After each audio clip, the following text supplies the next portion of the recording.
Hey guys, welcome back to my channel. So, for today's video is gagawa ako ng everyday foundation routine. Siguro everyday foundation routine. Siguro ito yung ginagamit ko kapag ako'y may importanteng lakad or importanteng events na pupuntahan. So, honestly, hindi naman talaga tayo nagpa-foundation everyday, diba? So, kaya lang ito naitag everyday foundation kasi pag may mga lakad tayo, kailangan natin maging presentable. Ito yung foundation na dapat nating gamitin or pwede natin gamitin. So, kung gusto niyo makita ang aking foundation routine, and don't forget to like and subscribe to my channel. Without further ado, let's get started. So, first is, mag-a-apply lang tayo ng, syempre, primer. Hindi natin nakalimutan yung primer kasi yung pinakamahalagang base. Kasi ito yung nagko-control ng oil sa mukha para mas tumagal yung base. Ano daw? Mas tumagal yung foundation na ilalagay natin.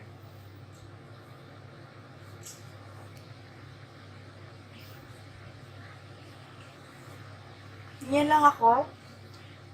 So next is yung foundation tayo. So, I could suggest na gamitin yung foundation is yung lightweight and may oil control siya. And then, komportable siyang isuot. Yung kaya mo siyang suot the whole day. Ganon. So, ito yung Maybelline Fit Me. Yung gagamitin ko ngayon. So, I am the shade 220. So, syempre, pag may events, syempre, or may lakad tayo, syempre, kailangan plakado, di ba? Kailangan plakado yung aura natin. So, kailangan full coverage. Kung full coverage naman ang hanap nyo is, I suggest gumamit kayo ng brush, or kung gusto nyo naman medyo light lang, medium coverage lang, gumamit lang kayo ng beauty blender na tinatawag. Wait, ipapakita ko sa inyo kung ano yung beauty blender. Ito, ganito yung beauty blender.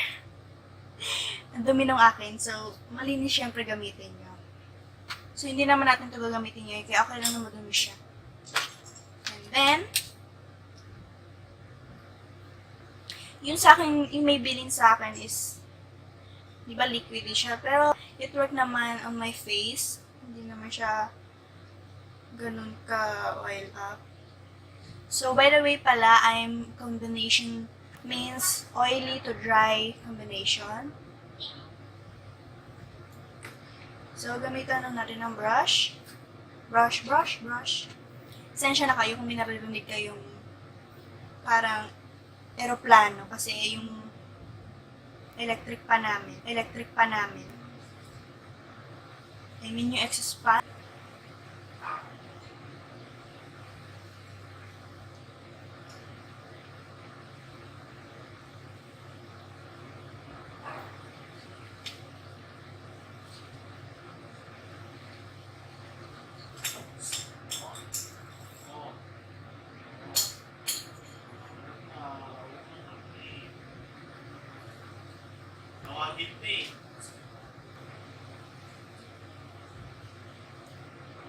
So, palitan lang natin yung brush kasi masyadong maliit.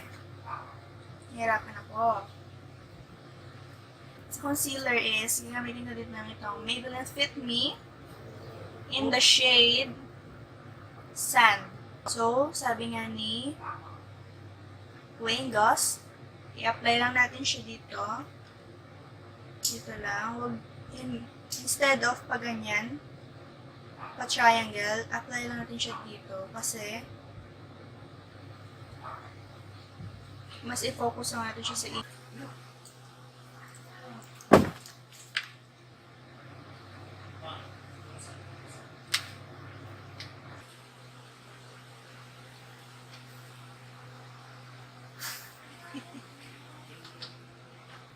So, after that, blend na natin. Diba? So, ano ba? Palabas ng ganun.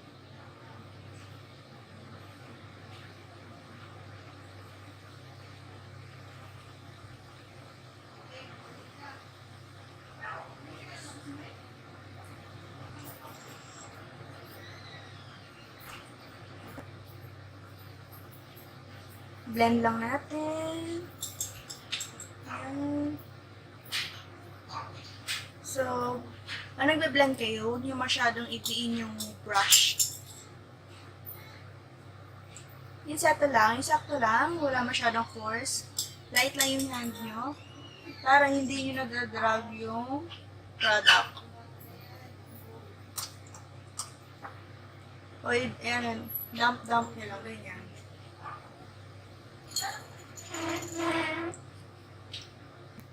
So, after that, apply na natin yung, iset na natin siya. So, ako, minsan nagbe-bake talaga ako ng under eyes ko para tumagal yung product or yung, siguro mas flawless. Gamit lang tayo ng yan.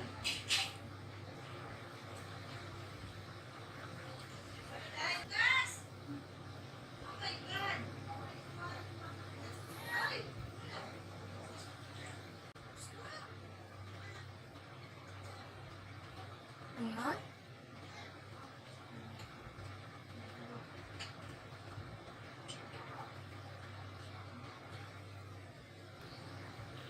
Buong mukha mo, iset mo, te.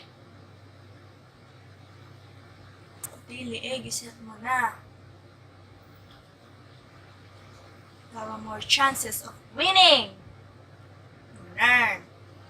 So, after that, kailangan natin ng pang-matagalang or pang-kabugang eyebrows, diba? Gamit tayo ng liquid waterproof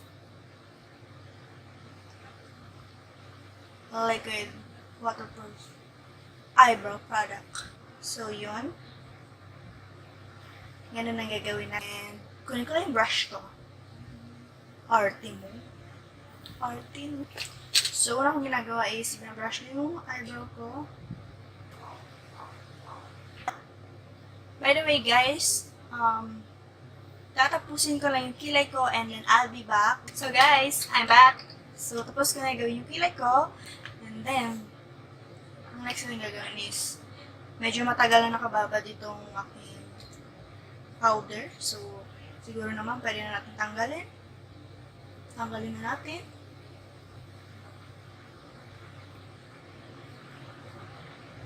Pwede nyo lagyan yung brush nyo ng powder, then saka nyo gamitin pang blend, pang tanggal ng pinag-bake nyo. So, yan na yun guys, yung foundation routine ko. Yan na yung foundation routine ko guys. So, anong tingin nyo? So, I'll be back para tapusin lang yung makeup ko and then I'll be back. I'm back guys. So, natapos ko na yung makeup ko. Ito na yun. What do you think guys sa foundation ko? Okay ba? Pwede na ba? Or okay na? So, I hope guys na nakatulong itong video natin sa inyo at sana nag-enjoy kayo sa panonood. Maraming salamat. And yun lang. Thank you for watching. Bye-bye! Na natin, di ba?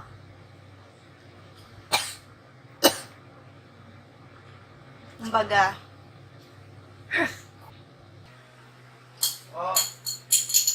Hindi nakafocus. Yan, okay na?